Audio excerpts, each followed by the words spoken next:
nuestro programa que siempre, viste, se da para la reflexión, como en todos los programas, obviamente. Si lo habrás escuchado, justamente a unas 48, 72 horas de las medidas del economista, me pregunto, economista, ministro de Economía, Sergio Massa, y el plan ahora tiene dos denominaciones, porque hasta hay disidencias entre el presidente Alberto Fernández y su ministro de Economía. El ministro de Economía dijo medidas.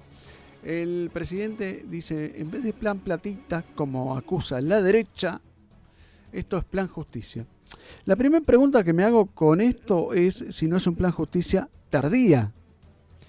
Porque la primera pregunta que nos hacemos es, terrible carrada de billetes, terrible carrada, billetes que desembolsan en el término de 2 meses. Uno se pregunta por qué no lo hicieron en los otros 3, en lo que digamos fue el resto del mandato. ¿Por qué tardaron 3 años en hacer esto? En ponerle plata en el bolsillo a la gente. Yo voy a discriminar obviamente positivamente porque hay algunos sectores que por ahí mediante paritarias pudieron empatarle a la inflación. Empatarle. En algunos casos sí, se le ganaron por algunos puntos a la inflación. Pero hay una enorme mayoría de la sociedad a la cual esa justicia no le llegó nunca. Entonces digo, señor presidente, porque ahora que le gusta volver a aparecer, la pregunta es, ¿no es una justicia tardía? Usted dice, plan justicia. Y después, esto es tanto para Alberto Fernández, presidente, aún presidente, como para Sergio Massa, ministro de Economía. Porque me parece a mí que esta teoría de correr el mojón y decir, miren que sin nosotros es mucho peor, bueno, van a seguir corriendo el mojón, porque antes era un 80% de inflación. Entonces, miren que sin nosotros era un 100%. Y ahora que estamos bordeando el 110%, miren que sin nosotros es un 150% de inflación. Y así vamos a seguir. Están recreando justamente una hipótesis que no sabemos, es incomprobable, justamente. Entonces la gente ya vive un infierno. Vive un infierno de por ahí un 90%, un 85% de lo que puede ser el infierno tan temido. Pero es infierno al fin, me da la impresión. Entonces ese tema de correr el mojón es lo que creo que hartó a gran parte de la gente, que más de un 70%, me animo a decir, o casi 70%, votó en contra de este gobierno. ¿Que puede ganar Sergio Massa? Sí que puede ganar. Vos sabés que puede ganar. La otra vez me estaba repasando lo que fue la votación del año 89, casi plena hiperinflación. Estábamos ahí abrazándola, o ya casi estábamos. Y Eduardo Angelos, el gobernador de Córdoba, se postulaba como candidato sucesor del oficialismo de Raúl Alfonsín. ¿Vos sabés cuándo sacó con casi una pre-hiper Eduardo Angelos? Está bien, fue con 2 fórmulas que después se sumaron por alguna de estas cuestiones que suele dar la legalidad electoral. Sacó un 37%.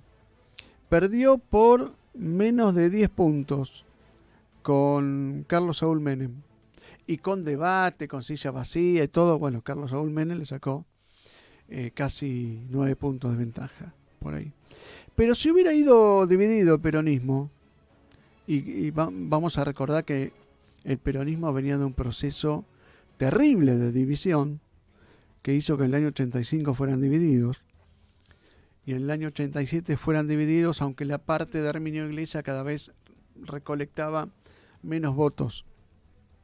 Pero Angelos, con un 37%, yo creo que Sergio Massa estaría diciendo dónde firmo para tener un 37%. Y Angelos, con casi pre-hiper, ganó. Por eso cuando muchos dicen hay que quemar los libros de ciencias políticas y Massa gana, ojo, porque me parece que nadie comprendió lo que fue el efecto de Milei, de que las encuestas realmente nos mienten un poquito y mucho, y a veces mucho, justamente, y son utilizadas como herramientas de persuasión o herramientas de operación política.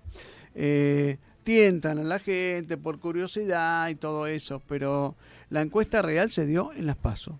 Y en las PASO se señaló que ganó el libertario o el líder de la Libertad Avanza, Javier Milei.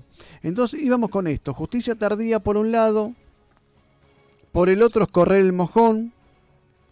Entonces siempre decimos y no nos hacemos cargo de las cosas, porque dicen, miren que justamente, hoy decía el presidente Alberto Fernández, me parece que es de una tamaña exageración por ser diplomático con la investidura presidencial. Y dijo Alberto Fernández, esto nos pasa por no hacerle caso al Fondo Monetario Internacional. Como diría un amigo mío, ¿what? ¿Cómo? Si el otro día de las PASO devaluaron un 20% y ya habían devaluado un 8% en forma muy disimulada. Devaluaron un 28% en menos de 30 días, señor presidente. ¿Cómo dice que no devaluaron? Hubiera sido mayor la devaluación, pero ¿devaluaron o no devaluaron? Esa es la pregunta que nos hacemos, señor presidente. Y después está el tema justamente de Sergio Massa, ahí se asocian al club Alberto Fernández, Axel Kicillof, ojo, silencio cómplice, o no sé cómo calificarlo, de Cristina Fernández y de Máximo Kirchner. Porque vos sabés una cosa, no devaluó el gobierno. Me acabo de enterar por las noticias que comentaba el señor ministro de Economía, o Alberto Fernández, señor presidente, que no devaluaron ellos. Digo yo, el que está en el Banco Central, Miguel Pese, ¿se llama Fondo Monetario Internacional? ¿Se llama Miguel Fondo Monetario Internacional? Digo, porque si no, alguien dicen que devaluó el fondo y nos impuso el fondo. Entonces, si por un lado es devaluó el fondo o el fondo nos impuso devaluar, quiere decir que están contestes, que están coincidentes y que están siguiendo incondicionalmente lo que señala el Fondo Monetario Internacional. Y están gobernando el Frente de Todos o Unión por la Patria. Con lo cual, como decían en mi barrio, a los bifes, señoras y señores. Yo soy hincha de Boca, pero había un gran delantero y técnico de River, Ángel Labruna, que decía, la verdad está en el verde césped. Bueno, la verdad está en el verde césped, señoras y señores.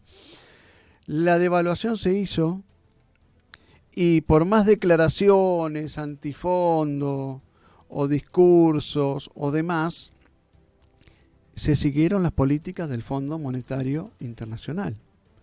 Entonces, me parece que toda esta serie de contradicciones hacen que se confunda aún más el electorado. Con el tema del Plan Platita, que es un salvavidas, no voy a dejar de reconocer que es una ayuda, pero ojo, no te comas el verso, como mucha militancia oficialista lo quiere hacer saber, de que es un gran plan de justicia social, porque es un plan para correr detrás de la inflación. Estamos corriendo detrás de la inflación desde hace 2 años, o más si querés. ¿Querés que te cuente que en la época de Macri también había paritaria? Sí, también se corría detrás de la inflación. Para que se queden contentos todos. Pero en este caso se corre aún más detrás de la inflación. Este plan que acuerda Sergio Massa, que primero aparece con grandilocuentes cifras y después cuando pasas el rastrillo, la ayuda de 37.000 a jubilados ya resulta que no es para todos, que hay que hacer una especie de tabla aritmética para ver quién cobra los 37.000 netos y quién no y demás. Es simplemente una ayuda porque se han dado cuenta del daño que causaron con la devaluación y con la inflación acumulada de 3 dígitos. Entonces es un verso y es una falta de respeto a la gente decir que justamente es un gran plan de justicia social. Realmente, si esto es todo lo que pueden dar, estoy preocupado por un gobierno de características peronistas que solían callar la boca a más de alguien justamente ciudadano de a pie, de clase media o clase obrera que justamente pudo catapultarse a la clase media, porque no me vengas a decir que 37.000 pesos a un jubilado es justicia social. No me vengas a decir, y acá ingresamos al otro tema, que es la suma fija para los trabajadores. Esto es así. En algunos casos puede ser una ayuda para empardarle la inflación con esta suma de 60.000, que ni siquiera es en un mes, es en 2 pagos. Que ni siquiera la paga todo el Estado, sino que le dice: les ordeno, señoras empresas o señores empresarios, señores comerciantes, que paguen ustedes de su bolsillo. Buah. Entonces somos beneficiosos o generosos con la plata de otro. Pero en el caso de la suma fija, en muchos sectores salariales es ajuste. Yo te voy a explicar por qué. Porque en muchos casos, y vamos a decir, bueno, envidio a esa gente que cobra esos sueldos, en muchos casos como los bancarios, los camioneros, viste, los de Moyano, y en otros sectores, se cobran sueldos con algunos ceros a la derecha más que en otros casos. Muy por encima de lo que es la canasta de indigencia, la canasta de pobreza. En esos casos va a haber ajuste, porque en sueldos de 500.000, estilo Manuela Castañeira, ¿no?, del Nuevo Más, que se están cobrando en la República Argentina, implica un ajuste. Porque 30.000 sobre 50.000, saquemos las cuentas, justamente es menos de un 8%, con una inflación que es del 10%. Me parece a mí que justamente hacen el anuncio de una cifra nominal abultada y después van a hacer el ajuste por el lado de salarios por encima de los 400.000 pesos y por encima de las jubilaciones promedios. Que ese es otro de los temas, porque el pobre jubilado, y acá incluso también a los que cobran por encima de la mínima, no puede parar, no puede hacer huelga, y en este caso que el kirchnerismo está en el poder, ni siquiera puede tirar un pequeño guijarro o piedrita a algún lado. No puede protestar, o puede protestar, pero bueno, se queda en eso, no puede procurar medidas de fuerza. Me parece a mí que tiene que sincerarse el gobierno con un discurso justamente que no engañe, que no mienta. Este esfuerzo que hacen justamente es control de daños, es amortiguar una caída libre que viene por la devaluación de la moneda, es amortiguar lo que es, y ya lo está dando justamente encuestas muy serias como la de la CAME, de la caída económica del 3,2% anual. Es justamente una amortiguación por una inflación que va a ser del 150%. No me venga con la justicia social, porque justicia social es otra cosa, o si no, repasen por favor la Real Academia Española. 16:21, nos vamos a una pausa.